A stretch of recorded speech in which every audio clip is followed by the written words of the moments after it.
ಓಂ ಸಮರ್ಥ ಸದ್ಗುರು ಶ್ರೀ ಸಾಯಿನಾಥಾಯ ನಮಃ. ಶ್ರೀ ಸಾಯಿ ಲೀಲಾಮೃತ ಅಧ್ಯಾಯ 18 ಶಿರ್ಡಿಯ ಉತ್ಸವಗಳು. ಪಲ್ಲಕ್ಕಿ ಚಾವಡಿ ಉತ್ಸವ. ಒಂದು ದಿನ ಕುಂಭದ್ರೋಣ ಮಳೆಯಾಗಿ ಇಡೀ ಮಸೀದಿಯೇ ತೊಯ್ದು ಹೋಗಿ ಬಾಬಾರಿಗೆ ಕುಳಿತುಕೊಳ್ಳಿಕ್ಕೂ ಸ್ಥಳವಿಲ್ಲದಂತಾಯಿತು. ಭಕ್ತರು ಶ್ರೀ ಸಾಯಿನಾಥರನ್ನು ಅಂದು ರಾತ್ರಿ ಚಾವಡಿಯಲ್ಲಿಯೇ ವಿಶ್ರಮಿಸಿಕೊಳ್ಳಲು ವಿನಂತಿಸಿದರು. ಆದರೆ ಬಾಬಾ ಅಂಗೀಕರಿಸದ ಕಾರಣ ಭಕ್ತರೇ ಹಠ ಹಿಡಿದು ಅವರನ್ನು ಚಾವಡಿಗೆ ಕರೆದೊಯ್ದರು. ಆ ರಾತ್ರಿ ಅವರು ಅಲ್ಲಿಯೇ ವಿಶ್ರಮಿಸಿದರು. ಅಂದಿನಿಂದ ಶ್ರೀ ಬಾಬಾ ಒಂದು ರಾತ್ರಿ ದ್ವಾರಕಾಮಾಯಿಯಲ್ಲಿಯೂ ಒಂದು ರಾತ್ರಿ ಚಾವಡಿಯಲ್ಲಿಯೂ ನಿದ್ರಿಸಲಾರಂಭಿಸಿದರು. ಅವರನ್ನು ಭಕ್ತರು ಮಸೀದಿಯಿಂದ ಚಾವಡಿಗೆ ತಾಳಮೇಳದೊಂದಿಗೆ ಕರೆದೊಯ್ಯುವುದು ಕ್ರಮವಾಗಿ ಬೆಳೆದು ಡಿಸೆಂಬರ್ 10, 1909 ಹೊತ್ತಿಗೆ ಅದು ಒಂದು ದೊಡ್ಡ ಮಟ್ಟದ ಚಾವಡಿ ಉತ್ಸವ ಆಗಿ ಮಾರ್ಪಟ್ಟಿತ್ತು. ಇಂದಿಗದು ಗುರುವಾರ ರಾತ್ರಿ ಪಲ್ಲಕ್ಕಿ ಉತ್ಸವ ಆಗಿ ವಿಜೃಂಭಣೆಯಾಗಿ ನಡೆಯುತ್ತಲಿದೆ. ಒಮ್ಮೆ ಹಾರ್ದಾನಿಂದ ಭಕ್ತರು ಬಾಬಾಗೊಂದು ಪಲ್ಲಕ್ಕಿಯ ಪಾರ್ಸಲ್ ಮಾಡಿ ಕಳುಹಿಸಿದರು. ಶ್ರೀ ಬಾಬಾ ಅದನ್ನು ದ್ವಾರಕಾಮಾಯಿಯ ಮುಂದೆ ಇರಿಸಲಿತ್ತು. 3 ತಿಂಗಳಾದರೂ ಅದನ್ನು ಬಿಡಿಸಲಿಲ್ಲ. ಒಂದು ದಿನ ರಘುವೀರ ಪುರಂದರೆ ಸಲುಗೆಯನ್ನು ಪುರಸ್ಕರಿಸಿಕೊಂಡು ಬಾಬಾ ಈ ದಿನ ಪಲ್ಲಕ್ಕಿಯ ಹೊರಗೆ ತೆಗೆದು ಹೂವಿನಿಂದ ಸಿಂಗಾರಿಸಿ ಅದರಲ್ಲಿ ನಿಮ್ಮನ್ನ ಚಾವಡಿಗೆ ಕರೆದೊಯ್ಯುವೆವು ಎಂದರು. ಶ್ರೀ ಸಾಯಿ ಆ ಪಾರ್ಸಲ್ ಬಿಡಿಸಲಿಕ್ಕೆ ಒಪ್ಪಲಿಲ್ಲ. ಆದರೂ ಪುರಂದರೆ ಪಟ್ಟು ಸಡಿಸಲದೆ ಬಿಡಿಸುತ್ತಿರಲು ಬಾಬಾ ಅವನನ್ನು ಗದರಿಸಿ ಕೋಪೋದ್ರಿಕ್ತವಾಗಿ ಸಟಕ ತೆಗೆದುಕೊಂಡು ಕೊಂದು ಬಿಡುವೆನೆಂದು ಅವನ ಬೆನ್ನೆತ್ತಿ ಓಡಿದರು. ಭಕ್ತರು ಭಯಭ್ರಾಂತರಾಗಿ ಓಡಿಹೋದರು. ಪುರಂದರೆ ಮಾತ್ರ ಇದು ಯಾವುದನ್ನು ಹಚ್ಚಿಕೊಳ್ಳದೆ ಶಾಂತಚಿತ್ತನಾಗಿ ಪಾರ್ಸಲ್ನ ಬಿಡಿಸಿ ಪಲ್ಲಕ್ಕಿಯನ್ನು ಹೂವಿನಿಂದ ಅಲಂಕರಿಸಿದನು. ಇನ್ನು ಬಾಬಾ ಮೌನವ ವಹಿಸಿದರು. ಅದನ್ನು ನೋಡಿದ ಪುರಂದರೆ ಪಟ್ಟು ಹಿಡಿದು ಇನ್ನ ಮೇಲೆ ನಿಮ್ಮನ್ನ ಪಲ್ಲಕ್ಕಿಯಲ್ಲಿ ಮೆರವಣಿಗೆ ಮಾಡುತ್ತಾ ಚಾವಡಿಗೆ ಕರ್ಕೊಂಡು ಹೋಗುವೆವು ಎಂದನು. ಹಾಗೆ ಮಾತ್ರ ಎಂದಿಗೂ ಮಾಡಗೂಡನು ಎಂದರು ಶ್ರೀ ಬಾಬಾ. ಪುರಂದರೆ ಹಾಗಾದರೆ ಪಲ್ಲಕ್ಕಿಯನ್ನು ಖಾಳಿಯಾಗಿ ಹೊತ್ತುಕೊಂಡು ಹೋಗ್ತೀವಾ ಏನು ಎಂದು ಕೇಳಿದನು. ಆಗ ಶ್ರೀ ಸಾಯಿ ಉಗ್ರರಾಗಿ ನೀನು ಮೊದಲು ಹೊರಟು ಹೋಗುತ್ತೀಯಾ ಇಲ್ಲವಾ ಎಂದು ಕೆಟ್ಟ ಭಾಷೆಯಲ್ಲಿ ಬೈಗುಗಳನ್ನು ಮಳೆಗೆರೆಯುತ್ತಾ ಸಟಕದಿಂದ ಬೆದರಿಸಿದರು. ಅವನು ತ್ವರಿತವಾಗಿ ಆ ಕೆಲಸವನ್ನು ಪೂರ್ಣಗೊಳಿಸಿ ಸ್ವಗ್ರಾಮಕ್ಕೆ ತೆರಳಿದನು. ಅವನು ಅನುಮತಿ ಬೇಡಲು ಶ್ರೀ ಬಾಬಾ ಏನೂ ಮಾತನಾಡದೆ ಊದಿ ಕೊಟ್ಟರು. ಅನಂತರ ಚಾವಡಿಗೆ ಹೊರಡಬೇಕಾದ ದಿನ ಸಾಯಂಕಾಲವಾಗುತ್ತಿದ್ದಂತೆಯೇ ಭಕ್ತರೆಲ್ಲರೂ ಮೊಟ್ಟ ಮೊದಲು ಪಲ್ಲಕ್ಕಿ ಉತ್ಸವಕ್ಕೆ ಉತ್ಸುಕರಾಗಿ ಮಸೀದಿಯ ಬಳಿ ಸೇರಿದರು. ಶ್ರೀ ಬಾಬಾ ಮಾತ್ರ ತಾವು ಪಲ್ಲಕ್ಕಿ ಏರುವುದಿಲ್ಲವೆಂದು ದೃಢವಾಗಿ ನಿರ್ಧರಿಸಿದರು. ಊರಿನಿಂದ ಆಗಲೇ ಬಂದ ಪುರಂದರೆ ತಾನು ಸಿದ್ಧಪಡಿಸಿದ ಪಲ್ಲಕ್ಕಿ ಇಲ್ಲದಿದ್ದರೆ ತಾನು ಉತ್ಸವಕ್ಕೆ ಬರಲ್ಲ ಅಂತ ಎಂದನು. ಭಕ್ತರು ಪರಿಪರಿಯಾಗಿ ಬೇಡಿದರೂ ಶ್ರೀ ಸಾಯಿ ಮಾತ್ರ ತಮ್ಮ ನಿರ್ಧಾರವನ್ನು ಬದಲಿಸಲಿಲ್ಲ. ಕಡೆಯಲ್ಲಿ ಪಲ್ಲಕ್ಕಿಯೊಳು ಶ್ರೀ ಸಾಯಿನಾಥರ ದಿವ್ಯ ಪಾದಗಳನ್ನು ಏರಿಸಿ ಮೆರವಣಿಗೆ ಮಾಡಬೇಕೆಂದು ಶ್ರೀ ಸಾಯಿ ಪಾದಚಾರಿಯಾಗಿ ಮೆರವಣಿಗೆಯಲ್ಲಿ ಪಾಲ್ಗೊಳ್ಳುವುದಾಗಿ ಒಪ್ಪಂದ ಆಯಿತು. ಬಾಬಾ ಪಲ್ಲಕ್ಕಿಯನ್ನು ನಾನು ಹೊರಲೆ ಎಂದು ಕೇಳಿದನು ಪುರಂದರೆ. ಅದಕ್ಕೆ ಶ್ರೀ ಬಾಬಾ ಬೇಡ, ನೀನು 125 ಬತ್ತಿಗಳ ದಿವಟಿಯನ್ನು ಹಿಡಿದುಕೋ ಎಂದರು. ಇಂತು ದಿವಟಿಗಳ ದಿವ್ಯ ಪ್ರಭೆಯಲ್ಲಿ ಪಲ್ಲಕ್ಕಿಯ ಮೆರವಣಿಗೆಯು ಚಾವಡಿಯನ್ನು ಸೇರಿತು. ಅಂದಿನ ಉತ್ಸವ ಸಮಾಪ್ತಿಯ ಬಳಿಕ ಶ್ರೀ ಸಾಯಿ ಪಲ್ಲಕ್ಕಿಯನ್ನು ಮಸೀದಿಯಲ್ಲಿ ಇಡಲೊಪ್ಪಲಿಲ್ಲ. ಆದ್ದರಿಂದ 3-4 ದಿನಗಳು ಅದು ಚಾವಡಿಯಲ್ಲಿಯೇ ಉಳಿಯಿತು. ಕಡೆಗೆ ಹೇಗೋ ಒಂದು ರಾತ್ರಿ ಮಾತ್ರ ಅದನ್ನು ದ್ವಾರಕಾಮಾಯಿಯ ಮುಂದಿರಿಸಲು ಅನುಮತಿಸಿದರು. ಆ ರಾತ್ರಿ ಆ ಪಲ್ಲಕ್ಕಿಗಿದ್ದ 2 ಬೆಳ್ಳಿಯ ಸಿಂಹಗಳನ್ನು ಕಳ್ಳರು ಕದ್ದುಕೊಂಡು ಹೋದರು. ಆದ್ದರಿಂದ ಅದಕ್ಕೊಂದು ಶೆಡ್ ನಿರ್ಮಿಸಲಾರಂಭಿಸಿದನು ಪುರಂದರೆ. ಶ್ರೀ ಬಾಬಾ ಲೆಂಡಿ ತೋಟದಿಂದ ಸರಸರನೆ ಬಂದು ಏನು ಮಾಡುತ್ತಿರುವೆ ಎಂದು ಗದರಲು ಪುರಂದರೆ ನಗುತ್ತಲೇ ಉತ್ತರ ಕೊಟ್ಟನು. ಬಾಬಾ ಉಗ್ರವಾಗಿ ನೀನಿಲ್ಲಿಂದ ಹೋಗುತ್ತೀಯಾ ಇಲ್ಲ ನಿನ್ನ ತಲೆ ಹೊಡಿಲ ಎಂದು ಪುರಂದರೆ ಮೇಲೆ ಎಗರಿದರು. ಆಗ ಅವನು ಶ್ರೀ ಸಾಯಿನಾಥರ ಪಾದಕ್ರಾಂತವಾಗಿ ಬಗೆಬಗೆಯಾಗಿ ಬೇಡಲಾರಂಭಿಸಿದನು. ಆಗ ಬಾಬಾ ಮತ್ತಷ್ಟು ಕಠಿಣವಾಗಿ, ನನಗೆ ನೀನು ಬೇಡ, ಪಲ್ಲಕಿ ಶೆಡ್ಡುಗಳಂತೂ ಮೊದಲೇ ಬೇಡ, ನನ್ನನ್ನು ಹಿಂಸೆ ಮಾಡಬೇಡ, ಹೋಗು ಎಂದು ಗದರಿದರೆ ಹೊರತು ಅವನು ಮಾಡುತ್ತಲಿದ್ದ ಕೆಲಸದಲ್ಲಿ ಮಾತ್ರ ಅಡ್ಡ ಹೋಗಲಿಲ್ಲ. ಮಧ್ಯಾಹ್ನದ ಆರತಿ ಅನಂತರ ಭಕ್ತರೆಲ್ಲರೂ ಭೋಜನಗೈದು ಮತ್ತೆ ದ್ವಾರಕಾಮಯಿಗೆ ಹಿಂದಿರುಗಿದರು. ಪುರಂದರೆ ಮಾತ್ರ ಭೋಜನಕ್ಕೂ ಹೋಗದೆ ತನ್ನ ಕೆಲಸದಲ್ಲಿ ನಿಮಗ್ನವಾಗಿದ್ದನು. ಶ್ರೀ ಸಾಯಿ ಕೆಲವು ಬಾರಿ ಅವನಿಗೆ ಶಾಂತವಾಗಿ ಹೇಳಿದರು, ಬೈದರು, ಅಡ್ಡ ಹೇಳಿದರು, ಗದರಿದರು. ಭೋಜನಕ್ಕೆ ಹೋಗದಿರಲು ಹೊಡೆಯುವನೇ ಎಂದು ಬಾಬಾ ಬೆದರಿಸಿದರು. ಆದರೂ ಪುರಂದರೆ ಕೇಳಿಸಿಕೊಳ್ಳಿಲ್ಲ. ಕೋಪೋದ್ರಿಕ್ತರಾಗಿ ಮಾತನಾಡದ ಮತ್ತೆ ಅವನತ್ತ ನೋಡುವರು, ಕೈಯಿನಿಂದ ಹೊಟ್ಟೆ ಸವರಿಸಿಕೊಳ್ಳುವರು. ಆ ಕೆಲಸಕ್ಕ ಬಾರದವನು ಭೋಜನಕ್ಕೂ ಹೋಗದಾಗಿ ನನ್ನ ಪ್ರಾಣ ತೆಗುತ್ತಾ ಇದ್ದಾನೆ, ನೀನಾದರೂ ಕರೆದುಕೊಂಡು ಹೋಗು ಅಂತ ಕಾಕಾ ಸಾಹೇಬ್ ದೀಕ್ಷಿತನಿಗೆ ಹೇಳಿದರು. ಅವನು ರಜಾ ಹಾಕಿ ಬಂದಿರುವನು, ರಜಾ ಮುಗಿಯುವುದರೊಳಗಾಗಿ ಕೆಲಸ ಪೂರ್ಣಗೊಳಿಸಬೇಕೆಂದಿರುವನು. ಅವನನ್ನು ಭೋಜನಕ್ಕೆ ಕರೆದೊಯ್ಯಲೇ ಎಂದು ಕಾಕಾ ದೀಕ್ಷಿತ್ ಕೇಳಿದನು. ಅವನು ಬಾರನು. ಆ ಮೂರ್ಖನು ನಾನು ಹೇಳಿದರೂ ಕೇಳ್ತಾ ಇಲ್ಲ ಎಂದರು ಶ್ರೀ ಸಾಯಿ. ತಕ್ಷಣವೇ ಪುರಂದರೆ ಸಣ್ಣ ಮಗುವಿನಂತೆ ಓಡೋಡಿ ಬಂದು ಬಾಬಾರ ಶ್ರೀಚರಣಗಳ ಮ್ಯಾಲ ಬಿದ್ದು ಸಣ್ಣ ಮಗುವಿನಂತೆಯೇ ಅಳುತ್ತಿರಲು, ಏಕ ಅಳುವೆ, ಸುಮ್ಮನೆ ಇರು ಎಂದರು ಬಾಬಾ. ಪುರಂದರೆ ಕಣ್ಣು ಒರೆಸಿಕೊಂತಲೇ, ಬೆಳಿಗ್ಗೆಯಿಂದ ನನ್ನನ್ನು ಸತತವಾಗಿ ಬೈಯುತ್ತಾ ಇದ್ದೀರಿ, ಹೊಡೆಯುವೆ, ಕೊಲ್ಲುವೆ ಎಂದು ಬೆದರಿಸ್ತಾ ಇದ್ದೀರಿ. ಆದರೆ ನಾನು ಒಂದು ಹೊತ್ತು ಭೋಜನ ಗೈಯದಿದ್ದರೆ ಅಷ್ಟು ಕಳವಳಿಸುತ್ತೀರ ಯಾಕೆ? ನನ್ನ ಮೇಲೆ ನಿಮಗಷ್ಟು ದಯೆ? ನಮ್ಮನ್ನು ಇಷ್ಟೊಂದು ಹಚ್ಚಿಕೊಂಡಿರುವರು ಯಾರಿದ್ದಾರೆ ಎಂದು ಹೇಳಿದನು. ಬಾಯಿ ಮುಚ್ಚ್, ಹೋಗಿ ಭೋಜನ ಸೇವಿಸು, ಹೊಟ್ಟೆ ಕಾದು ಕೆಂಡವಾಗಿದೆ ಎಂದರು ಬಾಬಾ. ಪುರಂದರೆ 2 ಹೆಜ್ಜೆ ಹಾಕಿ ತಕ್ಷಣವೇ ಹಿಂದಿರುಗಿ, ನಾನತ್ತ ಹೋದರೆ ನೀವು ಇದೆಲ್ಲ ಕಿತ್ತು ಬಿಡ್ತೀರಾ ಎಂದು ಕಳವಳಗೊಂಡನು. ಆಗ ಮನಪೂರ್ವಕವಾದ ಪ್ರಸನ್ನವದನರಾಗಿ, ನಾನೇನು ರಾಕ್ಷಸನ? ನಾನೆಂತನೂ ಮಾಡನು ಬಿಡು, ನಾನು ಏನೂ ಮಾಡನು ಬಿಡು ಎಂದು ಅಭಯವಿತ್ತರು. ಪುರಂದರೆ ಭೋಜನಗೈದು ಹಿಂದಿರುಗಿ ಬಂದು ಸಾಯಂಕಾಲದ ಒಳಗಾಗಲೇ ಆ ಶೆಡ್ಡುಗೊಂದು ಬಾಗಿಲನ್ನು ಬಿಗಿಸಿದನು. ಆಗ ಪಲ್ಲಕ್ಕಿಯನ್ನು ಆ ಶೆಡ್ಡಿನಲ್ಲಿ ಇರಿಸಿ ಶ್ರೀ ಸಾಯಿಗೆ ನಮಸ್ಕರಿಸಿ, ಬಾಬಾ, ರಜಾ ಮುಗೀತು, ನಾನಿನ್ನೂ ಹೊರಡಬೇಕು, ಇನ್ನೊಂದು ಬಾಗಿಲನ್ನು ಬಿಗಿಯಬೇಕು, ಆ ಕೆಲಸವನ್ನು ತಾತ್ಯಾಗೆ ಒಪ್ಪಿಸಿ ಹೊರಡವನು ಎಂದನು. ಆ ಕೆಲಸವನ್ನು ನಾಳೆ ಆಲೋಚನೆ ಮಾಡೋಣ ಬಿಡು, ನೀನು ಹೋಗಿ ವಿಶ್ರಾಂತಿ ತೆಗೆದುಕೋ ಎಂದರು ಬಾಬಾ. ಬೆಳಗಾಗುತ್ತಲೇ ಅವನು ಮತ್ತೆ ಶ್ರೀ ಸಾಯಿನಾಥರಲ್ಲಿ ಹೊರಡಲು ಅನುಮತಿ ಬೇಡಿದನು. ಅಲ್ಲಿಗೆ ಹೋಗಿ, ನೀನು ಏನು ಮಾಡುವೆ? ನಾವು ಪ್ರಾರಂಭಿಸಿದ ಕೆಲಸವನ್ನು ಪೂರ್ಣಗೊಳಿಸಬೇಕು ಹೊರತು ಇನ್ನೊಬ್ಬರಿಗೆ ಒಪ್ಪಿಸಬಾರದು. ಆದಷ್ಟು ಬಾರಿ ಪದೇ ಶಿರಡಿಗೆ ಬರ್ತಿರಬೇಕು ಎಂದರು ಶ್ರೀ ಸಾಯಿ. ನೀವು ಸಂಕಲ್ಪಿಸದಲ್ಲಿ ಮಾತ್ರವೇ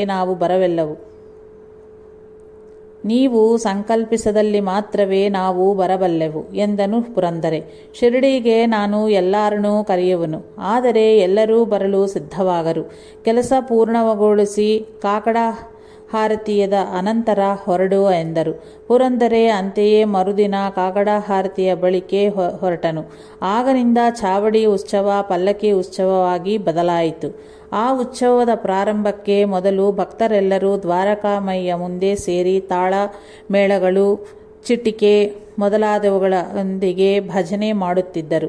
ಇಷ್ಟರಲ್ಲಿ ಅಬ್ದುಲ್ಲಾ, ರಾಧಾಕೃಷ್ಣ ಆಯಿ ಇಬ್ಬರು ಬಾಬಾ ಓಡಾಡುವ ಎಲ್ಲ ಬೀದಿಗಳನ್ನು ಶುಭ್ರಪಡಿಸಿ, ನೀರು ಚೆಲ್ಲಿ, ರಂಗೋಲಿಯಿಂದ ಅಲಂಕರಿಸಿ, ದ್ವಾರಕಾಮಾಯಿ ಮಸೀದಿಯಿಂದ ಚಾವಡಿವರೆಗೂ ದಾರಿಯ ಮೇಲೆ ವಸ್ತ್ರಗಳನ್ನು ಹಾಸುತ್ತಿದ್ದರು. ಹಿಂದೆ ಚಿಕ್ಕ ರಥ, ಬಲಬದಿಯಲ್ಲಿ ತುಳಸಿ ಬೃಂದಾವನ, ಎದುರು ಶ್ರೀ ಸಾಯಿನಾಥರು, ಮಧ್ಯದಲ್ಲಿ ಭಕ್ತ ಬೃಂದವರು ಇರುತ್ತಿದ್ದರು.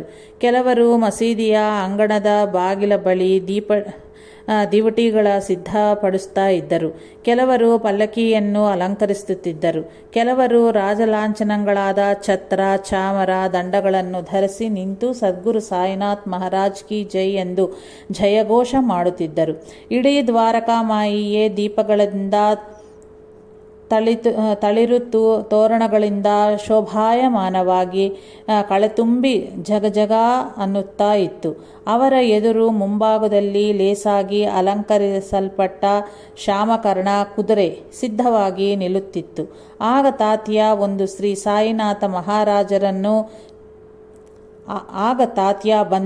ಸಾಯಿನಾಥ ಮಹಾರಾಜರನ್ನು ಸಿದ್ಧವಾಗಿರೆಂದು ಭಿನ್ನಪಿಸುತ್ತಿದ್ದನು.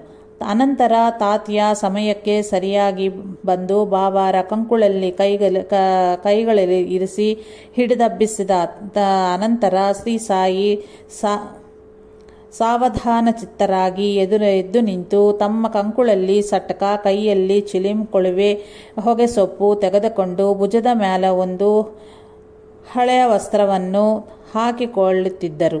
ಅನಂತರ ಬಾಬಾ ಒಂದು ಹೆಜ್ಜೆ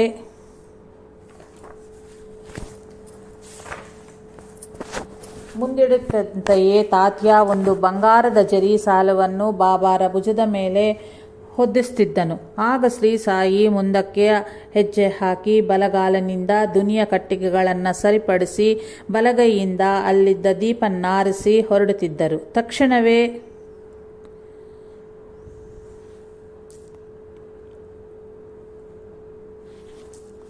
ಮೈನ ವಿರಳಿಸುತ್ತಿದ್ದ ಉತ್ಸವದೊಂದಿಗೆ ತಾಳವಗಳನ್ನು ಮೊಳಗಿಸುತ್ತಿದ್ದರು. ಪರಿಪರಿಯಾದ ಕಾಂತಿಯನ್ನ ಹೊರಸೂಸುವ ಪಟಾಕಗಳನ್ನು ಸಿಡಿಸಿ ತಾಳಮೇಳ ಜಯ ಜಯ ಧ್ವನಿಗಳೊಂದಿಗೆ ಎಲ್ಲರೂ ಮಂದಗತಿಯಲ್ಲಿ ಮುಂದೆ ಸಾಗುತ್ತಿದ್ದರು. ಕೆಲವರು ಆವೇಶಭರಿತವಾಗಿ ಮೈಮರೆತು ನೃತ್ಯ ಮಾಡುತ್ತಿದ್ದರು. ಕೆಲವರು ಧ್ವಜಪತಾಕಗಳನ್ನು ಹೊತ್ತು ನಡೆಯುತ್ತಿದ್ದರು. ಶ್ರೀ ಸಾಯಿನಾಥರ್ ಮಹಾರಾಜರು ಮಸೀದಿಯ ಮೆಟ್ಟಿಗೆಗಳ ಮೇಲೆ ಬಂದು ನಿಲ್ಲುತ್ತಿದ್ದಂತೆಯೇ ವಂದಿಮಾಗಧರು ಮುಕ್ತಕಂಠದಿಂದ ಅನಂತಕೋಟಿ ಬ್ರಹ್ಮಾಂಡ ನಾಯಕ ರಾಜಾದಿರಾಜ ಯೋಗಿರಾಜ ಪರಬ್ರಹ್ಮ ಶ್ರೀ ಸಚ್ಚಿದಾನಂದ ಸದ್ಗುರು ಸಾಯಿನಾಥ್ ಮಹಾರಾಜ್ ಕಿ ಜೈ ಎಂದು ಜಯಘೋಷ ಮಾಡುತ್ತಿದ್ದರು. ಭಕ್ತರು ಚಾಮರಗಳಿಂದ ಗಾಳಿ ಬೀಸುತ್ತಾ ಶ್ರೀ ಬಾಬಾರನ್ನು ಮುಂದಕ್ಕೆ ನಡೆಸುತ್ತಿದ್ದರು. ತಾತ್ಯ ಒಂದು ಕೈಯಲ್ಲಿ ಲಾಂತರವನ್ನು, ಮತ್ತೊಂದು ಕೈಯಲ್ಲಿ ಶ್ರೀ ಬಾಬಾರ ಎಡಗೈಯನ್ನು ಹಿಡಿದುಕೊಳ್ಳುತ್ತಿದ್ದನು. ಶ್ರೀ ಬಾಬಾರ ಬಲಗೈಯನ್ನು ಮಹಲ್ಸಾಪತಿ ಹಿಡಿದುಕೊಂಡು ಅನಂತರ ಬಿಟ್ಟು ಶ್ರೀ ಸಾಯಿನಾಥರ ವಸ್ತ್ರದ ಅಂಚನ್ನು ಹಿಡಿದುಕೊಂಡು ನಡೆಯುತ್ತಿದ್ದನು. ಜೋಗ್ ಬಾಬಾರಿಗೆ ಛತ್ರವನ್ನು ಹಿಡಿಯುತ್ತಿದ್ದನು. ಅವರ ಮುಂದೆ ಶ್ಯಾಮಕರ್ಣ, ಹಿಂದೆ ಭಕ್ತರು, ಸೇವಕರು, ವಾದ್ಯದವರು ನಡೆಯುತ್ತಿದ್ದರು. ನಾಮ ಸಂಕೀರ್ತನೆ, ತಾಳ ಮೇಳಗಳ ಮೈಲಿಸುವ ವಾದ್ಯಘೋಷ, ಜಯ ಜಯ ಘೋಷಗಳು ಮುಗಿಲು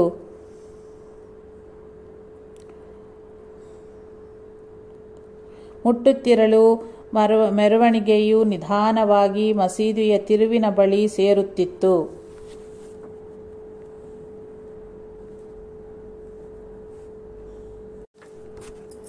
ಅಲ್ಲಿ ಶ್ರೀ ಸಾಯಿ ಚಾವಡಿಯ ಕಡೆ ಮುಖ ಮಾಡಿ ನಿಂತಿರಲು ಅವರ ದಿವ್ಯ ಮನೋಹರ ರೂಪವು ದೇದೀಪ್ಯಮಾನ್ಯವಾಗುತ್ತಿತ್ತು.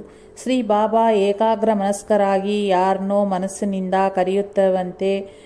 ಕರೆಯುತ್ತಿರುವಂತೆ ಕಾಣುತ್ತಿದ್ದರು. ತಮ್ಮ ಬಲಗೈಯನ್ನು ಕೆಳಗೂ ಮ್ಯಾಲೂ ಬೀಸಿ ವಿಚಿತ್ರವಾದ ಭಂಗಿಗಳನ್ನು ತಾಳುತ್ತಿದ್ದರು.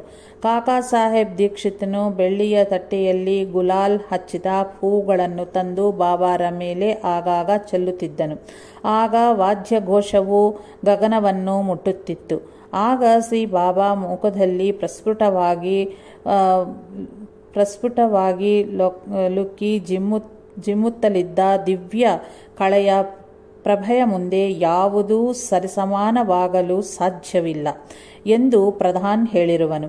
ಅದನ್ನು ಪ್ರತ್ಯಕ್ಷವಾಗಿ ನೋಡಿದ ಹೇಮಡ್ ಪಂತ್ ಆ ದೃಶ್ಯವ ಮತ್ತು ಅದರ ವೈಭವವ ವರ್ಣಿಸಲು ಸಾಧ್ಯವಾಗದು ಎಂದು ಬರೆದಿರುವನು. ಒಮ್ಮೊಮ್ಮೆ ಮಹಲ್ಸಾಪತಿ ದಿವ್ಯವಾದ ಆವೇಶಭರಿತನಾಗಿ ಮೈ ಮರೆತು ನೃತ್ಯ ಮಾಡುತ್ತಿದ್ದನು. ಆದರೆ ಏಕಾಗ್ರವಾದ ಶ್ರೀ ಸಾಯಿನಾಥರ ದೃಷ್ಟಿಯನ್ನು ಇವ್ಯಾವೂ ಕಿಂಚಿತ್ತೂ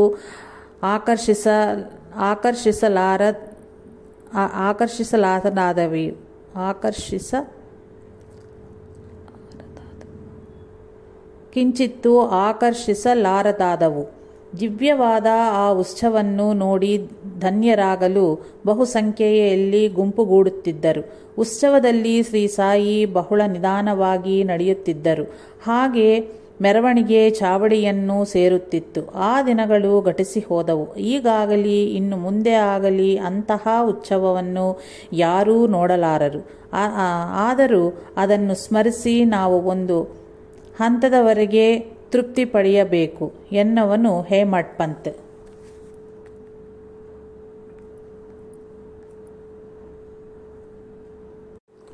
ಬಾಬಾರ ಆಗಮನಕ್ಕೆ ಮೊದಲೇ ಚಾವಡಿಯ ಸೂರನ್ನು ಶ್ವೇತ ವಸ್ತ್ರಗಳಿಂದ ಅಲಂಕರಿಸುತ್ತಿದ್ದರು.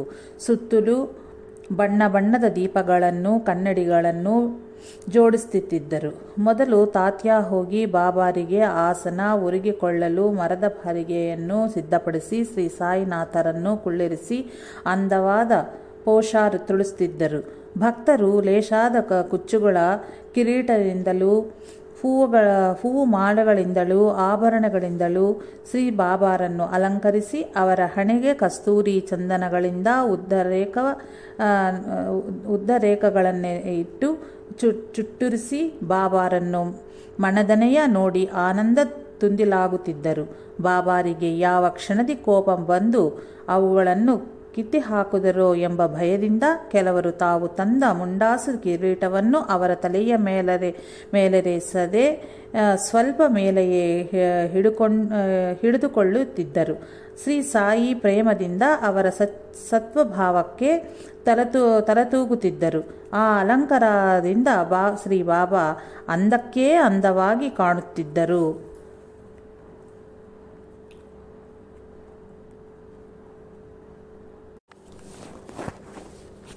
ಚಾವಡಿಯಲ್ಲಿ ಕುಳಿತ ಸಾಯಿನಾಥರಿಗೆ ನಿಮೋನ್ಕರ್ ಛತ್ರವನ್ನು ಹಿಡಿಯುತ್ತಿದ್ದನು. ಆ ಛತ್ರಕ್ಕೆ ಎಲ್ಲ ಕಡೆಯಲ್ಲಿಯೂ ಅಂದವಾದ ಮಣಿಗಳನ್ನು ತೂಗಿಬಿಡಲಾಗಿತ್ತು. ಕೆಲ ಭಕ್ತರು ಎರಡು ಬದಲಿಯಲ್ಲಿಯೂ ನಿಂತು ಚಾಮರಗಳಿಂದ ತಣ್ಣನೆ ಗಾಳಿಯ ಬೀಸಲು ಬಾಪು ಸಾಹೇಬ್ ಜೋಗು ಒಂದು ಬೆಳ್ಳಿಯ ಪರಿವಾಣದಲ್ಲಿ ಶ್ರೀ ಸಾಯಿನಾಥರ ಪಾದಗಳನ್ನು ತೊಳೆದು ಅವರ ಕೈಗಳಿಗೆ ಅರ್ಘ್ಯವಿಟ್ಟು ಶಾಸ್ತ್ರೋಕ್ತವಾಗಿ ಪೂಜಿಸಿ ಹಸ್ತಗಳಿಗೆ ಗಂಧವನ್ನು ಹಚ್ಚಿ ತಾಂಬೂಲನ್ನು ಕೊಟ್ಟುತ್ತಿದ್ದರು. ಆಗ ಆಸೀನರಾದ ಶ್ರೀ ಸಾಯಿನಾಥರ ಸುತ್ತಲೂ ತಾತ್ಯಾ ಮೊದಲಾದ ಭಕ್ತರು ನಿಂತು ಒಬ್ಬರ ನಂತರ ಒಬ್ಬರು ಪಾದಕ ಎರಗಿ ನಮಸ್ಕರಿಸುತ್ತಿದ್ದರು. ಶ್ಯಾಮ ಚಿಲಿಂ ಕೊಳವೆಗೆ ಅಗ್ನಿ ಹೊತ್ತಿಸಿ ತಾತ್ಯಾಗೆ ನೀಡುತ್ತಿದ್ದನು. ತಾತ್ಯಾ ಅದನ್ನು ಚೆನ್ನಾಗಿ ಹೊತ್ತಿಸಿ ಹೊಗೆ ಸೇದಲು ಸಜ್ಜುಗೊಳಿಸಿ ಶ್ರೀ ಸಾಯಿಗೆ ಕೊಡುತ್ತಿದ್ದನು. ಶ್ರೀ ಸಾಯಿ ಚಿಲಿಂನಿಂದ ಹೊಗೆ ಸೇದಿ ಮಹಲ್ಸಾಪತಿ ಮತ್ತು ಇತರ ಭಕ್ತರಿಗೂ ನೀಡುತ್ತಿದ್ದರು. ಆ ಚಿಲಿಂ ಕೊಳುವೆಯ ಬಗ್ಗೆ ಹೇಮಡ್ ಪಂತ್ ಹೀಗೆ ಬರೆದಿರುವನು. ಅಚೇತನವಾದ ಆ ಚಿಲಿಂ ಧನ್ಯವಾಯಿತು. ಮೊದಲು ಅದು ಅತ್ಯಂತ ಕಠೋರವಾದ ತಪಸ್ಸನ್ನಾಚರಿಸಿತು. ಕುಂಬಾರರನ್ನು ಮೊದಲು ಮಣ್ಣಾಗಿರಲು ಕಾಲಕಳಿಗೆ ಹಾಕಿ ತುಳಿದು ಚಿಲಿಂ ಕೊಳುವೆಯ ಆಕಾರವಿತ್ತು ಬಿಸಿಲಿಗೆ ಒಣಗಿಸಿ ಅನಂತರ ಬೆಂಕಿಯಲ್ಲಿ ಸುಡುವನು. ಆಗಲೇ ಅದಕ್ಕೆ ಶ್ರೀ ಸಾಯಿ ಭಗವಂತನ ಸ್ಪರ್ಶ ಮತ್ತು ಅಧರ ತುಟಿಗಳ ಸ್ಪರ್ಶದ ಭಾಗ್ಯ ಲಭಿಸುವುದು.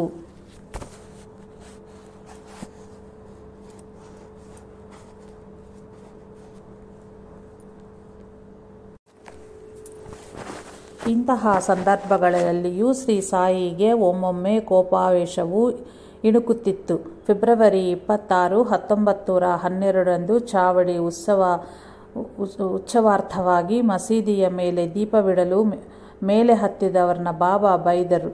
ಮೆರವಣಿಗೆ ಪ್ರಾರಂಭವಾಗುತ್ತಂತೆಯೇ ಶ್ರೀಮತಿ ಜೋಗ್ ಮೇಲೆ ಸಟಕ ಎಸೆದರು.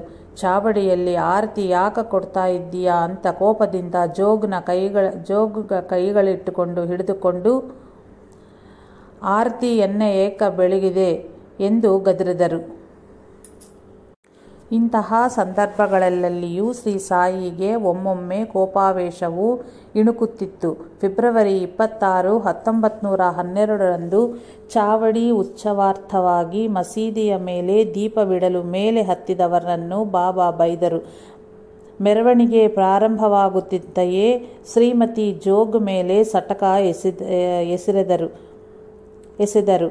ಚಾವಡಿಯಲ್ಲಿ ಆರತಿಯಾಗುತ್ತಂತೆಯೇ ಕೋಪದಿಂದ ಜೋಗ್ನ ಕೈಗಳನ್ನು ಹಿಡಿದುಕೊಂಡು ಆರತಿ ಎಣ್ಣೆ ಏಕೆ ಬೆಳಗಿದೆ ಎಂದು ಗದರಿದರು. ಬಾಲಾ ಶಿಂಪಿ ಮತ್ತು ತ್ರಯಂಬಕರ್ ಇವೆಲ್ಲವೂ ಬಾಬಾರ ಆಶೀರ್ವಾದವೆಂದು ತಿಳಿದು ಶ್ರೀ ಸಾಯಿಗೆ ಸಾಷ್ಟಾಂಗ ನಮಸ್ಕಾರಗಳನ್ನು ಅರ್ಪಿಸಿದರು. ಉತ್ಸವದ ಈ ಕಾರ್ಯಕ್ರಮಗಳ ಅನಂತರ ಕೆಲವು ಭಕ್ತರು ಶ್ರೀ ಸಾಯಿನಾಥರ ಕೊರಳಿಗೆ ಹೂಮಾಲೆಗಳನ್ನು ಹಾಕಿ ಪುಷ್ಪಗುಚ್ಛಗಳನ್ನು ಸಮರ್ಪಿಸುತ್ತಿದ್ದರು. ಕಡೆಗೆ ಜೋಗ್ ಸಮರ್ಪಿಸುತ್ತಿದ್ದ ಮಂಗಳವಾದ್ಯಗಳೊಂದಿಗೆ ಶೇಷಹಾರತಿಯ ಸೇವೆಯೇ ಅನಂತರ ಒಬ್ಬೊಬ್ಬರೇ ಬಂದು ಶ್ರೀ ಸಾಯಿಗೆ ನಮಸ್ಕರಿಸಿ ಮನೆಗೆ ಹೊರಡಲು ಅನುಮತಿ ಪಡೆದು ಹಿಂದಿರುಗುತ್ತಿದ್ದರು. ತಾತ್ಯ ಶ್ರೀ ಸಾಯಿನಾಥರಿಗೆ ಚಿಲಿಂ, ಅತ್ತರ್ ಮೊದಲಾದ ಸುಗಂಧ ದ್ರವ್ಯಗಳನ್ನು ಸಮರ್ಪಿಸಿದ ಅನಂತರ ಹೊರಡಲು ಅನುಮತಿ ಬೇಡಿದಾಗ ಸಪ್ರೇಮದಿ ಬಾಬಾ, ನನ್ನನ್ನು ನೋಡಿಕೊಳ್ಳುತ್ತಿರು, ರಾತ್ರಿ ಬಂದು ನನ್ನನ್ನು ವಿಚಾರಿಸಿ ಹೊರಡು ಎಂದು ತಾತ್ಯಾನಿಗೆ ಹೇಳುತ್ತಿದ್ದರು.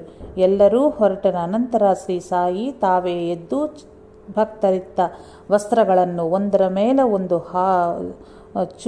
ಹಾಕಿಕೊಂಡು ಒಂದು ಚೂರು ಮಡಿಕೆ ಬಾರದಂತೆ ಹಾಸಿ ತಮ್ಮ ಹಾಸಿಗೆಯನ್ನು ಸಿದ್ಧಪಡಿಸಿಕೊಂಡು ವಿಶ್ರಮಿಸುತ್ತಿದ್ದರು.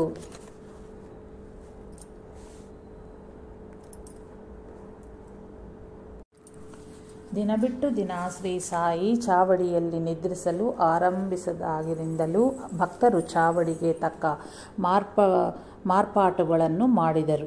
ಅಣ್ಣಾ ಚಿಂಚಣೇಕರ್ ದಂಪತಿಗಳು ಬಹುಕಾಲದಿಂದ ಶಿರಡಿಯಲ್ಲಿಯೇ ವಾಸಗೈದು ಬಾಬಾರನ್ನು ಸೇವಿಸಿದರು. ಅಣ್ಣಾ ಚಿಂಚಣೇಕರ್ ಅವರಿಗೆ 50 ವರ್ಷಗಳು ದಾಟಿದರೂ ಸಂತಾನ ಭಾಗ್ಯ ಇರಲಿಲ್ಲ. ಒಂದು ದಿನ ಶ್ಯಾಮ, ಬಾಬಾ, ನೀವೆಷ್ಟು ಮಂದಿಯ ಕೋರಿಕೆಗಳನ್ನು ತೀರಿಸುತ್ತಿದ್ದೀರೇ, ಇವರಿಷ್ಟು ಭಾವಭಕ್ತಿಯಿಂದ ಸೇವಿಸುತ್ತಿದ್ದರೂ ಒಂದು ಮಗುವನ್ನು ಪ್ರಸಾದಿಸಲಿಲ್ಲವೇ ಏಕೆ ಎಂದನು.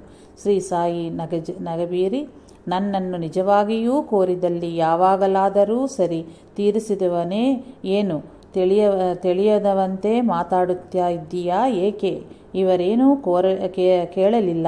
ಇವರಿಗೆ ಮಗನನ್ನು ಪ್ರಸಾದಿಸಿದರೂ ಒಂದು ಮಾರಿಗಿಂತಲೂ ಹೆಚ್ಚಾಗಿ ಇವರ ವಂಶ ನಿಲ್ಲದು. ಅದಕ್ಕಿಂತಲೂ ಚಿರಕಾಲ ನಿಲ್ಲುವ ವಂಶ ಪ್ರತಿಷ್ಠೆ ಮತ್ತು ಗೌರವವನ್ನು ಪ್ರಸಾದಿಸುವೆನು ಎಂದರು. ಬಾಬಾರ ಭಾವವೆಂದು ಯಾರಿಗೂ ಅರ್ಥವಾಗಲಿಲ್ಲ. ಆಗ ಅಣ್ಣಾ ಚಿಂಚಣೇಕರಿಗೆ ನ್ಯಾಯಾಲಯದ ಒಂದು ವ್ಯಾಜ್ಯವು 3 ವರ್ಷಗಳ ಕಾಲ ನಡೆಯಿತು. ಆದರೆ ಅದರ ಬಗ್ಗೆ ಬಾಬಾರನ್ನು ಯಾವಾಗ ಕೇಳಿದರೂ ಅಲ್ಲಾ ಒಳ್ಳೇದು ಮಾಡುತ್ತಾನೆ ಅಂತ ಹೇಳುತ್ತಾ ಇದ್ದರು. ಶ್ರೀ ಸಾಯಿ ಒಂದು ದಿನ ಚಿಂಚಣೇಕರ್ ವ್ಯಾಜ್ಯದಲ್ಲಿ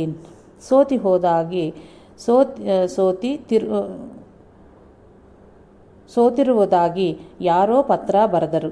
ಅದನ್ನು ತೆಗೆದುಕೊಂಡು ದೀಕ್ಷಿತ್ ಮತ್ತು ಚಿಂಚಣೇಕರ್ ಕೋಪದಿ ಮಸೀದಿಯನ್ನು ಸೇರುತ್ತಲೇ ಶ್ರೀ ಸಾಯಿ ಉಗ್ರರೂಪ ತಾಳಿ, ಈ ಮುದಕನಿಗೆ ನನ್ನ ಮೇಲೆ ವಿಶ್ವಾಸವಿಲ್ಲ, ಆ ಪತ್ರವನ್ನು ಹೊರಗೆಸೆಯಿರಿ ಎಂದು ಕಸಿರಿದರು. ಕೆಲವು ತಿಂಗಳ ಬಳಿಕೆ ನ್ಯಾಯಾಲಯದವರು ಅಣ್ಣಾ ಚಿಂಚಣೇಕರಿಗೆ ಅನುಕೂಲಪರವಾಗಿ 1800 ರೂಗಳಿಗೆ ಡಿಕ್ರಿ ಮಾಡಿದರು. ಆಗ ಕಾಕಾ ಮತ್ತು ಅಣ್ಣಾ ಇಬ್ಬರು ಭಕ್ತರು ಸಂತೋಷದಿಂದ ಬಾಬಾರ ಬಳಿ ಬಂದು ಅಷ್ಟು ಮೊತ್ತವನ್ನು ದಕ್ಷಿಣೆಯಾಗಿ ಸ್ವೀಕರಿಸಿ ಎಂದು ಸಮರ್ಪಿಸಿದರು. ಶ್ರೀ ಬಾಬಾ ನಗುತ್ತಾ, ಅದನ್ನು ನಾನೇನು ಮಾಡಿಕೊಳ್ಳಲಿ, ನನಗೇನು ಮನೆಯ ಕುಟುಂಬವೇ, ನೀನೇ ತೆಗೆದುಕೋ ಎಂದರು. ನನಗೇನು ಮನೆಯೇ ಕುಟುಂಬವೇ, ನೀನೇ ತೆಗೆದುಕೋ ಎಂದರು. ಹೀಗೆ ಸಂವಾದ ಮುಂದುವರೆದು ಅಣ್ಣಾ ಚಿಂಚಣೇಕರ್ ಕಡೆಗೆ ಶ್ರೀ ಸಾಯಿಗೆ ಆಶ್ರಯವಿತ್ತು ಚಾವಡಿಯ ಜೀರ್ಣೋದ್ಧಾರಕ್ಕಾಗಿ ಆ ಮೊತ್ತವನ್ನು ವಿನಿಯೋಗಿಸಿದರು. ಆದ್ದರಿಂದಲೇ ಅಲ್ಲಿ ಲಕ್ಷ್ಮೀಬಾಯಿ ದಾಮೋದರ್ ಬಾಬರೆ ಎಂದು ಆ ದಂಪತಿಗಳ ಹೆಸರನ್ನೇ ಇರಿಸಿದರು.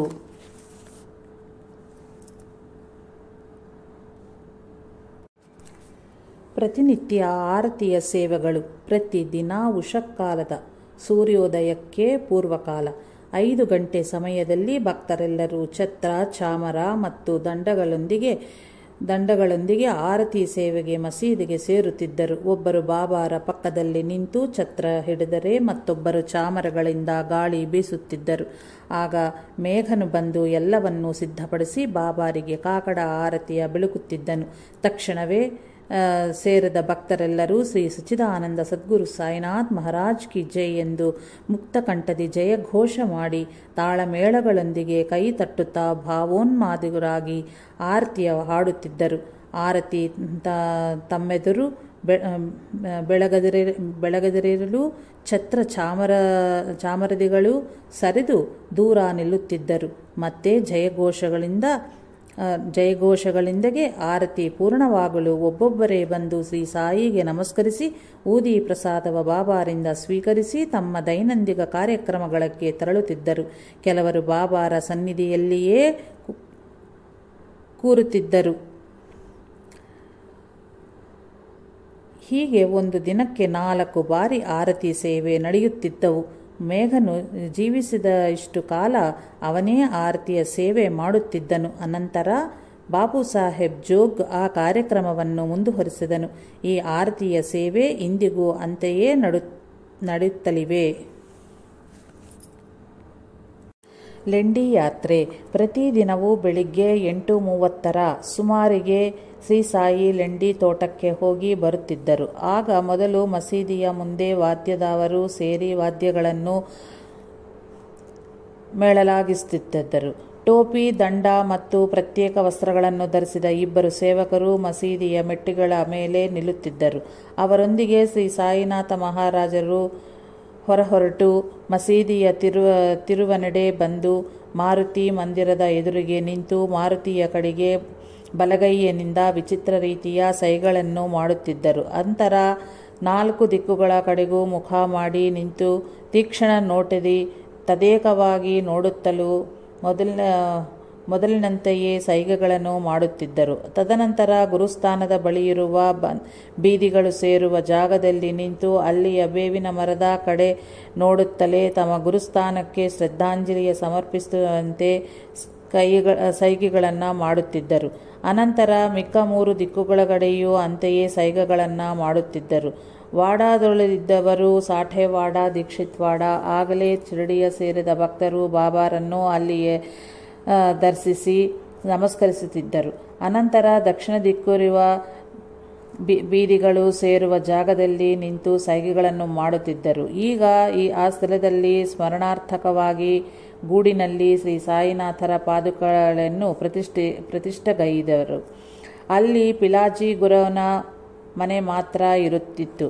ಅಲ್ಲಿಂದ ಲೆಂಡಿ ತೋಟ ಕಾಣುತ್ತಿತ್ತು. ಒಂದು ದಿನ ಆ ಸಮಯದಲ್ಲಿ ಲೆಂಡಿ ತೋಟದಿ ಒಂದು ಮರವನ್ನು ಆಂಗ್ಲ ಪ್ರಭುತ್ವದ ಕೂಲಿಗಳು ಕತ್ತರಿಸುತ್ತಿದ್ದರು. ಅದನ್ನು ನೋಡಿ ಪಿಲಾಜಿ ಗುರವ್ ಮಗನೊಂದಿಗೆ ಸಾಯಿ, ಆ ಮರವನ್ನು ಕಡಿಯಬೇಡವೆಂದು ಹೇಳು, ಅದಕ್ಕೂ ಪ್ರಾಣವಿರುತ್ತದೆ ಎಂದರು. ಅದಕ್ಕೆ ಆ ಯುವಕನು, ಅವರು ನಾನು ಹೇಳಿದರೆ ಕೇಳುವರೇ ಎಂದನು. ತಕ್ಷಣವೇ ಬಾಬಾರಿಗೆ ಕೋಪ ಬಂದು, ಮೂರ್ಖ, ನಿನಗಷ್ಟು ಬುದ್ಧಿ ಬೆಳೆದಿದೆಯಾ ಎಂದು ಅವನನ್ನು ಪಕ್ಕದಲ್ಲಿದ್ದ ನೋಡುತ್ತಾ ಸುಮ್ಮನೆ ನಿಂತಿದ್ದ ಬೂಟಿ, ಜೋಗ್, ಫಸ್ಲೆಯನ್ನು ಹೊಡೆದರು. ಆದರೆ ಮರುಕ್ಷಣವೇ ಶಾಂತರಾದರು.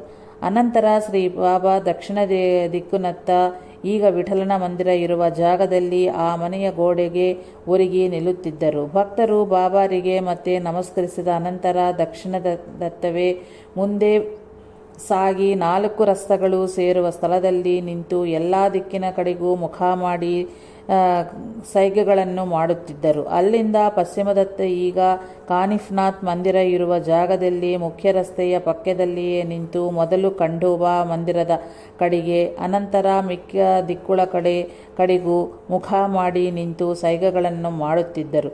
ಅಲ್ಲಿಂದ ಉತ್ತರದ ಮುಖ್ಯ ರಸ್ತೆಯ ಪಕ್ಕದಲ್ಲಿಯೇ ನಡೆದು ಲೆಂಡಿ ತೋಟವ ಸೇರುತ್ತಿದ್ದರು. ಅದರಲ್ಲೂ ದಕ್ಷಿಣ ದಿಕ್ಕು ಇರುವ ಸಣ್ಣ ದಾರಿಯಲ್ಲಿ ಶ್ರೀ ಸಾಯಿ ಮತ್ತು ಅಬ್ದುಲ್ಲಾ ಲೆಂಡಿ ತೋಟದಲ್ಲಿ ಪ್ರವೇಶಿಸುತ್ತಿದ್ದರು. ಉಳಿದ ಭಕ್ತರು ಪೂರ್ವಕ್ಕಿರುವ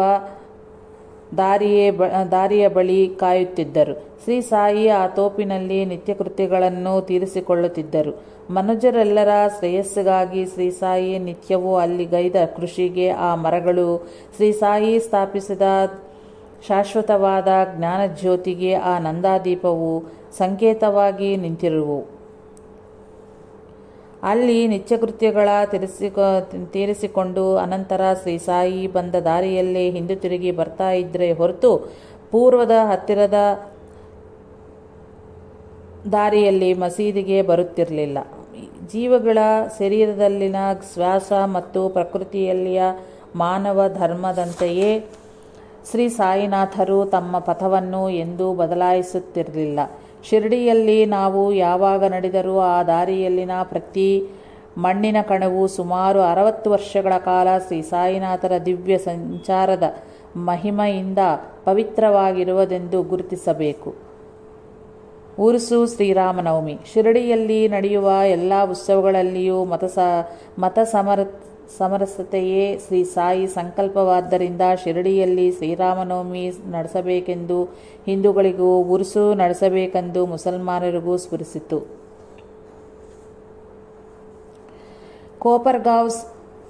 ಕೋಪರ್ಗಾಂವ್ ಸರ್ಕಲ್ ಇನ್ಸ್ಪೆಕ್ಟರ್ ಆಗಿ ವೃತ್ತಿ ನಿರ್ವಹಿಸಿದ ಗೋಪಾಲರಾವ್ ಗುಂಡುಗೆ 3 ವಿವಾಹಗಳಾದರೂ, ದಾಮು ಅಣ್ಣಗೆ 2 ವಿವಾಹಗಳಾದರೂ ಸಂತಾನ ಪ್ರಾಪ್ತಿ ಆಗಲಿಲ್ಲ. ಕಡೆಗೆ ಶ್ರೀ ಸಾಯಿನಾಥರ ಆಶೀರ್ವಾದದಿಂದ ಅವರಿಗೆ ಸಂತಾನ ಪ್ರಾಪ್ತಿಯಾಯಿತು. ಆದ್ದರಿಂದ ಇವರುಗಳು 1897ರಲ್ಲಿ ಶ್ರೀ ಸಾಯಿ ಸನ್ನಿಧಿಯಲ್ಲಿ ಉರುಸು ನಡೆಸಬೇಕೆಂದುಕೊಂಡರು. ಆದರೆ ಆ ಗ್ರಾಮಾಧಿಕಾರಿಯು ಅಡ್ಡ ಹೇಳಿದ ಕಾರಣ ಆಂಗ್ಲ ಪ್ರಭುತ್ವ ಒಪ್ಪಲಿಲ್ಲ. ಆದರೆ ಕಡೆಗೆ ಶ್ರೀ ಸಾಯಿನಾಥರ ದಯದಿಂದ ಅನುಮತಿ ನೀಡಿತು. ಅಂದೇ ಶ್ರೀರಾಮನವಮಿಯೂ ನಡೀತು. ಆ ಉತ್ಸವಕ್ಕೆ ಬಹಳ ಜನ ಬರುವರು. ಆ ಊರಿನಲ್ಲಿ ಒಂದು ಬಾವಿ ಬತ್ತಿ ಹೋಗಿತ್ತು.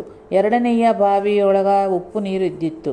ಆಗ ಶ್ರೀ ಬಾಬಾ ಆ ಬಾವಿಯೊಳಗ ಹೂವುಗಳನ್ನು ಹಾಕಿದರು. ಆಗನಿಂದ ಅದು ಸಿಹಿ ನೀರು ಆಯಿತು.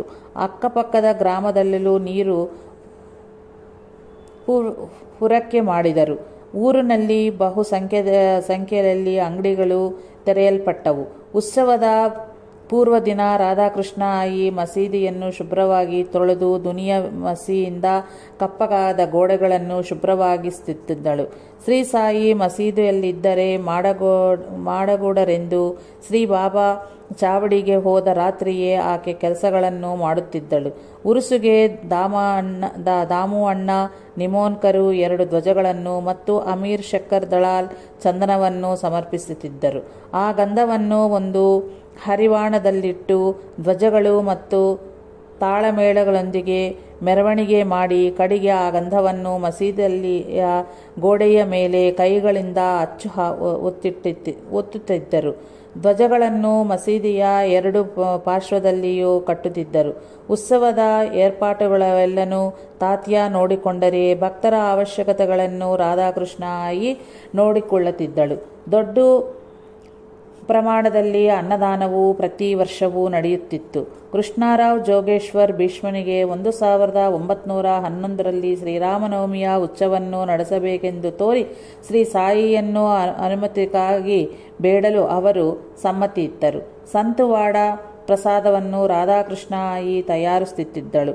ಇಡೀ ದ್ವಾರಕಾಮಾಯಿಯೇ ಹಸಿರ ತೋರಣಗಳಿಂದ ಶೋಭಿಸುತ್ತಿತ್ತು. ರಾಮಜನನ ಸಂದರ್ಭದ ದ್ಯೋತಕದ ಸಲುವಾಗಿ ರಾಧಾಕೃಷ್ಣ ಆಯಿ ಮಸೀದಿಯಲ್ಲಿ ಒಂದು ಉಯ್ಯಾಲೆಯನ್ನು ಕಟ್ಟಿದಳು. ಭೀಷ್ಮನು ಕೀರ್ತನಕಾರನಾಗಿ ಸೇವೆಗೈಯಲು ನಿಂತನು. ತತ್ಕಾರಣ ಕಥಾಕೀರ್ತನೆಗೆ ಎಲ್ಲವೂ ಸಿದ್ಧವಾಗುತ್ತಂತೆಯೇ ಶ್ರೀ ಸಾಯಿ ಕಾಕಾ ಮಹಾಜನಯೊಂದಿಗೆ ಏನಿದು ಸಡಗರೆ ಎಂದರು.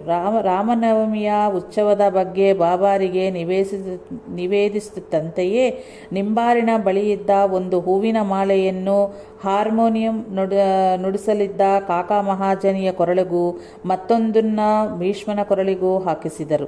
ರಾಮಕಥಾ ಕೀರ್ತನೆಯು ಜಯಪ್ರದವಾಗಿ ಸಂಪೂರ್ಣಗೊಂಡಿತು. ಭಕ್ತರು ತನ್ಮಯರಾಗಿ ಜಯಘೋಷಣಗಳಿಂದಲೂ ನೃತ್ಯ ಗೀತಾದಿಗಳಿಂದಲೂ ಗುಲಾಲನ್ನು ಮೇಲೆ ಹಾರಿಸಿದರು. ಅದು ಶ್ರೀ ಸಾಯಿನಾಥರ ಕಣ್ಣು ಒಳಗ ಬೀಳುತ್ತಂತೆಯೇ ಬಾಬಾ ಉಗ್ರರಾಗಿ ಎಲ್ಲರನ್ನೂ ಬೈದರು. ಎಲ್ಲಿದ್ದವರು ಅಲ್ಲಿಂದಲೇ ಓಡಿ ಹೋದರು. ಕೆಲವು ಮಂದಿ ಮಾತ್ರ ಆ ಬೈಗಳನ್ನು ಆಶೀರ್ವಾದವಾಗಿ ಸ್ವೀಕರಿಸಿದರು. ಮಾನವರುಳು ಅಡಗಿರುವ ಅರಿಷಡ್ವರ್ಗಳೆಂಬ ರಾಕ್ಷಸರನ್ನು ಸಂಹಾರ ಮಾಡಲಕ್ಕಾಗಿಯೇ ರಾಮನ ಅವತಾರ ಆಗಿರೋದು ಎಂದು ಶ್ರೀ ಸಾಯಿ ಆವೇಶಗೊಳ್ಳವಾಗುವುದು ಸಹಜವೇ ಅಲ್ಲವೇ? ಅಷ್ಟೇ ಅಲ್ಲ, ಭಕ್ತರು ಯಾವಾಗ ಹೊಸ ಕೆಲಸವನ್ನು ಪ್ರಾರಂಭಿಸಿದರೂ ಬಾಬಾ ಆವೇಶ ಪಡುತ್ತಿದ್ದರು.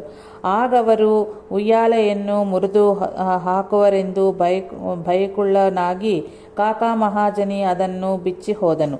ಶ್ರೀ ಸಾಯಿ ಶಾಂತರಾಗಿ ಉತ್ಸವ ಪೂರ್ಣ ಆಗಿಲ್ಲವೆಂದು ಹೇಳಿ ತಡೆದರು.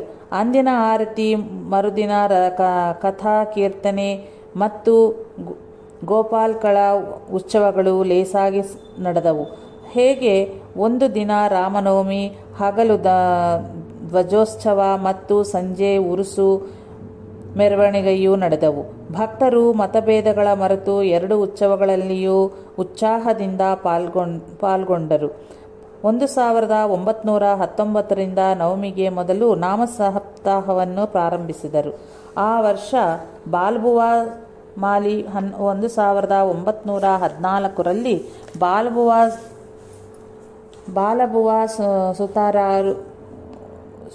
ಬಾಲಬುವಾ ಸುತಾರು ಕೀರ್ತನಗೈದರು. ಆಮೇಲೆ ಶ್ರೀ ಸಾಯಿ ಆ ಸೇವೆಯನ್ನು ದಾಸಗಣುಗೆ ಒಪ್ಪಿಸಿದರು.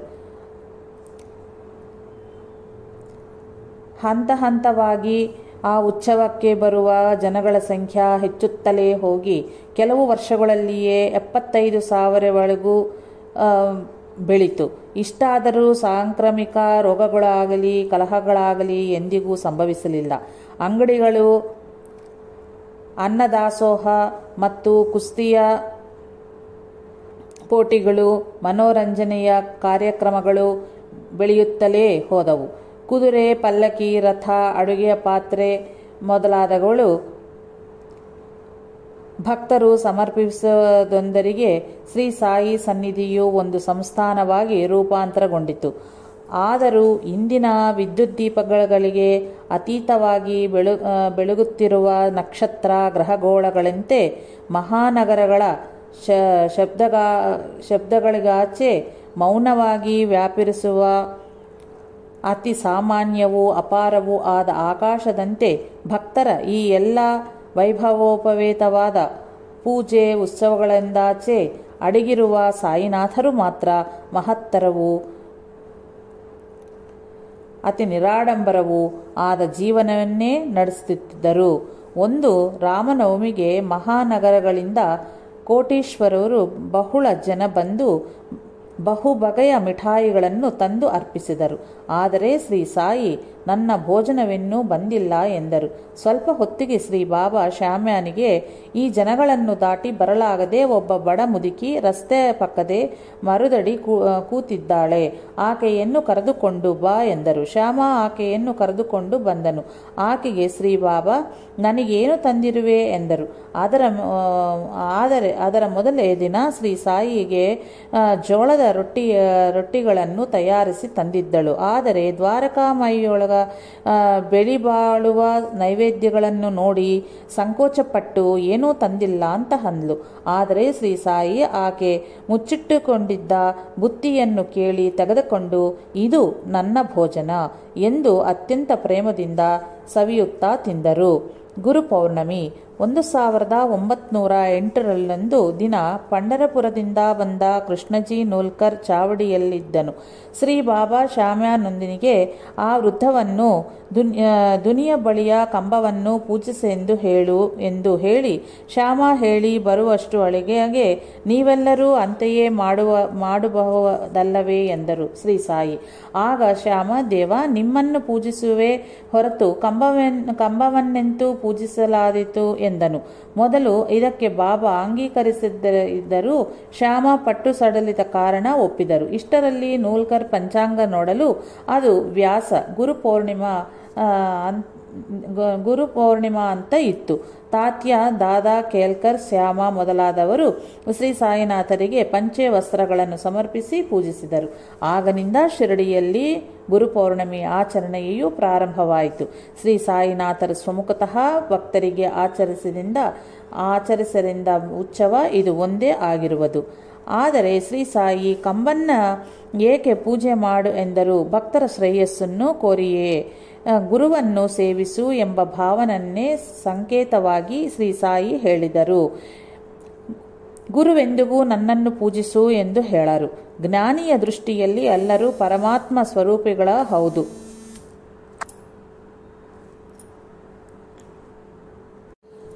ಅವರಿಗೆ ಶಿಷ್ಯರಂತಿದ್ದಾರು.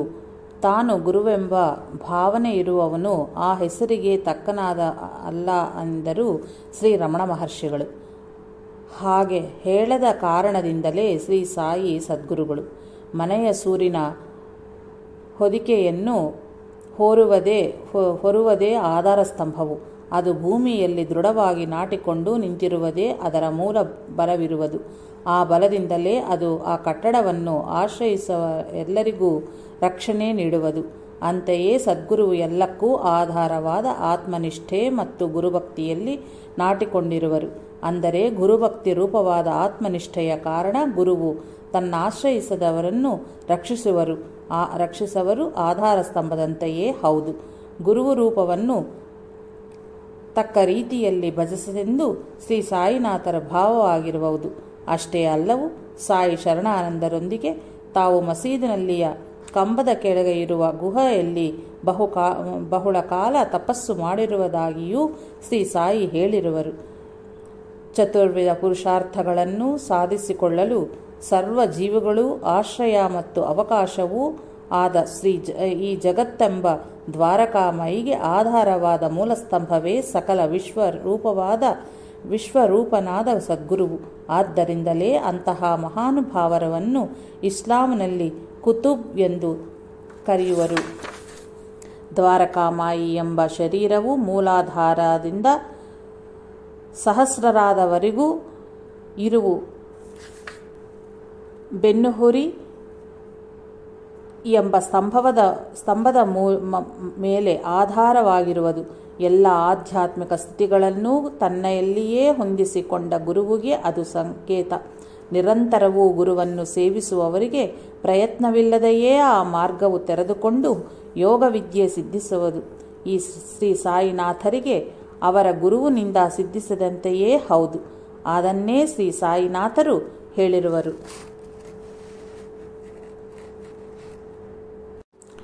ಗೋಪಾಲರಾವ್ ಗುಂಡ್ ಒಮ್ಮೆ ಶಿಥಿಲವಾದ ಮಸೀದಿಯನ್ನು ಜೀರ್ಣೋದ್ಧಾರ ಮಾಡಬಯಸಿ ಕಲ್ಲುಗಳನ್ನು ತರಿಸಿ ಕೆತ್ತಿಸಿದನು. ತದನಂತರ ಕೆಲಸವನ್ನು ನಾನಾ ಚಾಂದೋರ್ಕರಿಗೂ ನೆಲವನ್ನು ಸಮಗೊಳಿಸಿ ಕಲ್ಲುಗಳನ್ನು ಹಾಸುವ ಕಾರ್ಯವನ್ನು ಕಾಕಾ ದೀಕ್ಷಿತನಿಗೂ ಬಾಬಾ ಒಪ್ಪಿಸಿದರು. ಮೊದಲು ಶ್ರೀ ಸಾಯಿ ಇದಕ್ಕೆ ಒಪ್ಪಲಿಲ್ಲ. ಮಹಲ್ಸಾಪತಿ ಹೇಗೋ ಮಾಡಿ ಒಪ್ಪಿಸಿದನು. ಶ್ರೀ ಸಾಯಿ ಚಾವಡಿಯಲ್ಲಿ ನಿದ್ರಿಸಿದ ರಾತ್ರಿ ಮಸೀದಿಯಲ್ಲಿನ ನೆಲವನ್ನು ಸಮವಾಗಿಸಿ ಎತ್ತರದ ಪೀಠವನ್ನು ಸಜ್ಜುಗೊಳಿಸಿದರು. ಅಂದಿನಿಂದ ಶ್ರೀ ಸಾಯಿ ಗೋಣಿಚೀಲದ ಮೇಲೆ ಕೂಡವುದು ಬಿಟ್ಟು ಅದರ ಮೇಲೆ ಕೂಡಲಾರಂಭಿಸಿದರು. 1914ರಲ್ಲಿ ಭಕ್ತರು ಬಹು ಶ್ರಮವಹಿಸಿ ಮಸೀದಿಯ ಮುಂಭಾಗವನ್ನು ಚೆನ್ನಾಗಿ ಅಗಿಸಿದರು. ಮೊದಲದು ಅತಿ ಕಿರಿದಾಗಿತ್ತು. ಭಕ್ತರಿಗೆ ಬಹಳ ಇಕ್ಕಟ್ಟಾಗಿತ್ತು. ಅದನ್ನು ದೊಡ್ಡದಾಗಿಸಿ ಮೇಲೆ ಛಾವಣಿ ಹಾಕಿಸಬೇಕೆಂದು ಕಾಕಾ ದೀಕ್ಷಿತ್ ಕೆಲಸ ಪ್ರಾರಂಭಿಸಿದನು. ಇಡೀ ರಾತ್ರಿ ಶ್ರಮೆ ವಹಿಸಿ ಭಕ್ತರು ಕಂಬಗಳನ್ನು ನಾಟಿದರು. ಬೆಳಿಗ್ಗೆ ಚಾವಡಿಯಿಂದ ಬಂದ ಶ್ರೀ ಸಾಯಿ ಅದನ್ನು ನೋಡಿ ಕೋಪಗೊಂಡು ಆವೇಶದಿಂದ 2-3 ಸೇರಿದರೂ ನಾಟಿಲು ಕಷ್ಟಕರವಾದ ಆ ಕಂಬಗಳನ್ನು ಒಬ್ಬರೇ ಕಿತ್ತಿ ಎಸೆದರು. ಬಾಬಾ ಒಂದು ಕೈಯಿಂದ ಕಂಬವನ್ನು ಕಿತ್ತುತ್ತಲೇ ಮತ್ತೊಂದು ಕೈಯಿಂದ ಸಮೀಪದ ನಿಂತಿದ್ದ ತಾತ್ಯಾ ಪಾಟೀಲ್ ಕತ್ತು ಹಿಡಿದುಕೊಂಡರು. ಅವನ ಮುಂಡಾಸನ್ನು ಬಲವಂತವಾಗಿ ಎಳೆದುಕೊಂಡು ಅದಕ್ಕೆ ಬೆಂಕಿ ಹೊತ್ತಿಸಿ ಆ ಕಂಬವನ್ನು ನಾಟಿದ ಗುಂಡಿಯಲ್ಲಿ ಹಾಕಿದರು. ಕೋಪದಿಂದ ಶ್ರೀ ಸಾಯಿನಾಥರ ಕಣ್ಣುಗಳು ಕೆಂಪೇರಿ ಅಗ್ನಿಕಣಗಳಾಗಂತೆ ಬೆಳಗಿ ಬೆರಾಗಿಸಿದವು. ಎಲ್ಲರೂ ಭಯಭ್ರಾಂತರಾಗಿ ನೋಡುತ್ತಿರಲು ಶ್ರೀ ಸಾಯಿ ತಮ್ಮ ಜೇಬಿನಿಂದ 1 ರೂಪಾಯಿ ನಾಣ್ಯವನ್ನು ಹೊರಕ ತೆಗೆದು ಭಗವಂತನಿಗೆ ಅರ್ಪಣೆ ಎಂಬಂತ ಗೌರವ ಭಾವದಿಂದ ಆ ಗುಂಡಿಯಲ್ಲಿ ಹಾಕಿದರು. ಅಷ್ಟು ಹೊತ್ತು ಅವರು ತಾತ್ಯಾನ ಕತ್ತು ಬಿಡಲೇ ಇಲ್ಲ.